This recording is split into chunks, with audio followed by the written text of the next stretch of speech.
osittain jopa vähän yllätyttiin, että vain pari viikkoa koko hankkeen läpimenoaika.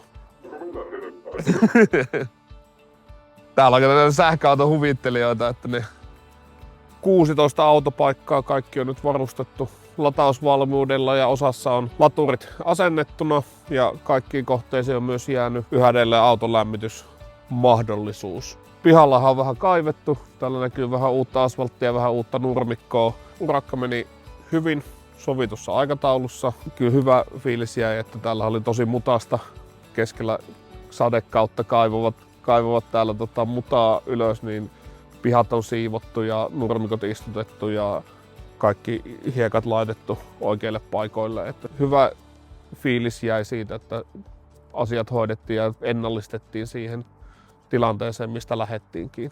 Kyllä tämä nostaa asuntojen arvoa varmasti. Sanoisin, että jos tästä joku on pois muuttamassa ja uusi osakas tulossa, niin kyllähän arvostaa sitä, että täällä on jo latausvalmius mahdollista, tai lataaminen mahdollista, että pääsee tekemään ja lataamaan omaa autoaan omassa kotipihassa.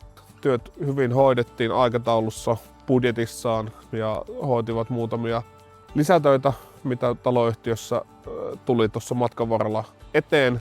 Helppo on suositella korpilatausta muille taloyhtiöille. Kaikki sähköautoilijat taloyhtiössä pystyy tällä hetkellä lataamaan täydellä 11 kilowattitunnin teholla, mutta oma kokemukseni on ainakin latauksen helppous. Saa hyvin edullisesti, kun me pystytään pörssisähköllä lataamaan, niin hyvin edullisesti on mahdollista auton akku täyttää.